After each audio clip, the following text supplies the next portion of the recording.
کہ تمہارے لیے یہ تو ضروری تھا کہ تم میرا انتظار کرتے، لازم تھا کہ دیکھو میرا راستہ کوئی دن اور، تمہارے لیے ضروری تھا، لیکن تم نے ایسا نہیں کیا۔ کیا کیا تم نے؟ تنہا گئے کیوں اب رہو تنہا کوئی دن اور، تم نے میرا انتظار نہیں کیا، تم تنے تنہا اس دنیا سے کوچ کر گئے۔ اب ایسی حالت میں تم اب اس مدت تک تنہا رہو جب تک ہم وہاں بلا نہ لیے جائے۔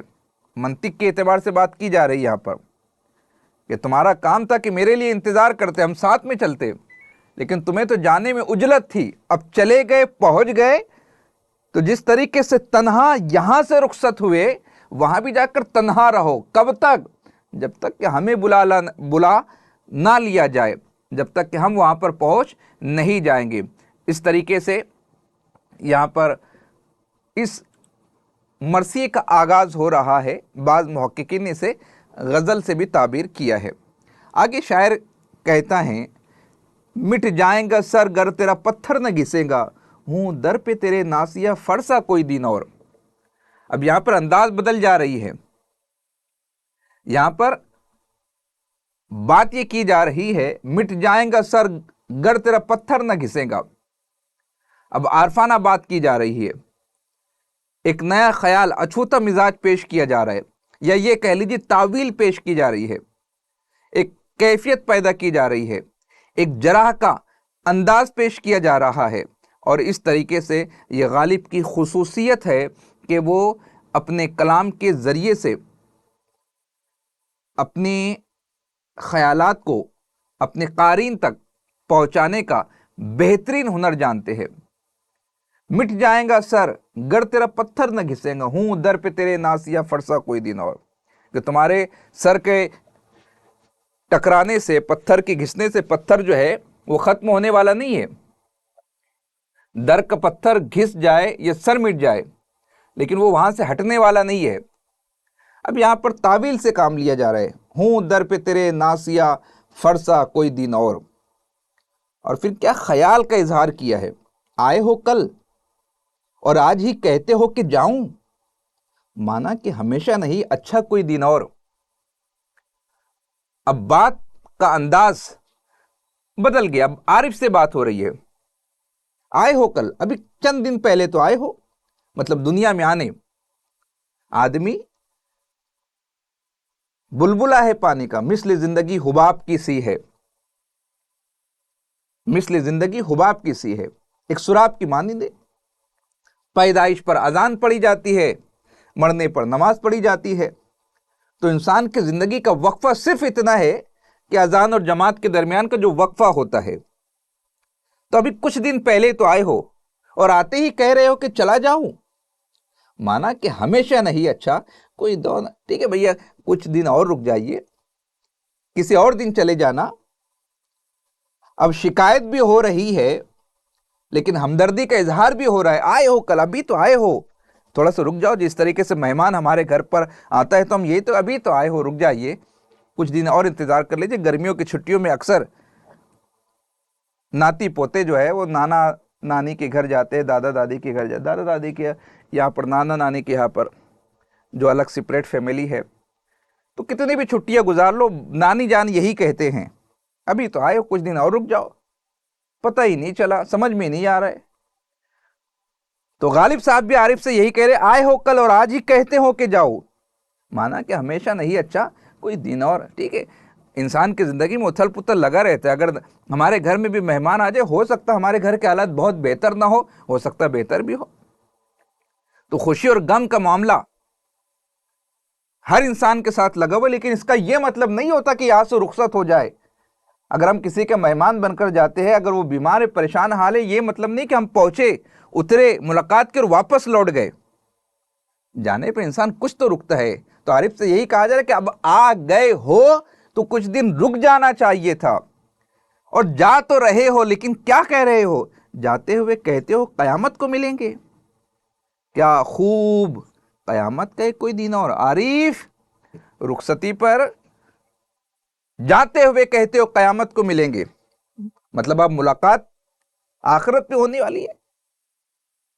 اب یہاں پر شاعر جو کہہ رہا ہے، جو بیان کیا، اکثر ہم بھی جب نکلتے ہیں, کسی سے امید نہیں ہوتی کہ دوبارہ ملنے والے, جیسے ٹرین میں بیٹھے ہیں, کوئی کسی سے بات چیت ہو کہ ٹھیک ہے قیامت کو ملیں گے. پہلے جب سفر کے لیے حج کے لیے جاتے تھے تو پانی کے جہاز سے جاتے تھے, مدتوں کا سفر ہوتا تھا, تو یہی معافی تلافی کر کے رخصت ہوتے تھے, ٹھیک ہے اب قیامت میں ملاقات ہوگی.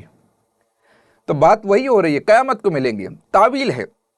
لیکن غالب کہہ رہے کہ تمہارے جانے سے ہمارے لیے یہ جو دن ہے یہی قیامت کا دن ہے, اور تم کیا کہہ رہے ہو, کیا خوب, قیامت کا کوئی دن اور, کہ قیامت کا کوئی اور دن ہے؟ نہیں نہیں, تمہارا رخصت ہو جانا ہی ہمارے لیے قیامت کا دن ہے. تو جاتے ہوئے کہتے ہو قیامت کو ملیں گے, کیا خوب, قیامت کا ہے گویا کوئی دن اور. ہاں اے فلک کے پیر, فلک آسمان, پیر بوڑھا. اب یہاں پر کیفیت بدل رہی ہے. شاعر کیا کہہ رہا ہے یہاں پر, جھنجلا کر بھی کہہ رہا ہے, آسمان سے بات بھی ہو رہی ہے, اور کہا کہ تم بوڑھے ہو لیکن عارف تو جوان تھا, کیونکہ آسمان تو پہلے دن سے ہے, لیکن جب سے آسمان بنا جب تو عارف دنیا میں نہیں آ گیا, عارف تو ابھی آیا. آئے ہو کل اور آج ہی کہتے ہو کہ جاؤ. ہاں اے فلک کے پیر, جمع تھا ابھی عارف, کیا تیرا بگڑتا جو نہ مرتا کوئی دن اور.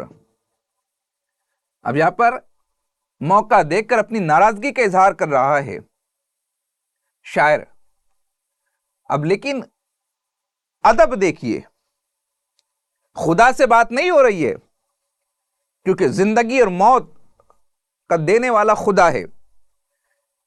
شکوہ بھی ہو رہا ہے تو خدا سے نہیں ہو رہا ہے, خدا نے امانت دی تھی واپس لے لی. خدا کی بارگاہ میں شکوہ و شکایت نہیں ہے. اللہ رب العزت سے مخاطب ہونے کی بجائے غالب آسمان کو مخاطب ہے, آسمان سے بات کر رہے ہیں, اور کہہ رہے ہیں کہ اے بوڑھے آسمان, دل کے پھپولے نکال دیے غالب نے بوڑھا آسمان کہہ کر, کیونکہ لفظوں کے کھیل کے ماہر ہے, اور وہ آسمان کو بتانا بھی چاہتے ہیں کہ تمہاری عمر زیادہ ہے مگر عارف کی نہیں. اے فلک کی پیر, تم بوڑھے ہو چکے ہو لیکن عارف تو ابھی جوان ہے. یہاں پر منطق بھی ہے, لفظوں کی رعایت بھی ہے, برجستگی بھی ہے, اور اللہ رب العزت کا ادب و اہتمام بھی ہے, اور دلیل بھی دی جا رہی ہے. کیا تیرا بگڑتا جو نہ مرتا کوئی دن اور. اپنے عزیز کے جانے کا درد ہے, غم ہے. پھر آگے کہتے ہیں, تم ماہ شب چار دہم تھے میرے گھر کے, 14ویں رات کے چاند تھے تم ماہ شب چار دہم تھے میرے گھر کے, پھر کیوں نہ رہا گھر کا وہ نقشہ کوئی دن اور. اب کیفیت یہاں پر بدل رہی ہے, اور شاعر کیا کہہ رہے ہیں, عارف سے بات ہو رہی ہے, اب آسمان کے علاوہ عارف سے بات ہو رہی ہے. اور بات کیا ہو رہی ہے, 14ویں رات کا چاند تھے عارف تم میرے گھر کے. ان کی اہمیت کو بتایا جا رہا ہے. تو یہ جو روشنی تھی تمہارے آنے کی وجہ سے, تمہاری موجودگی کی وجہ سے ہمارا گھر جو منور تھا, جو پرسکون تھا,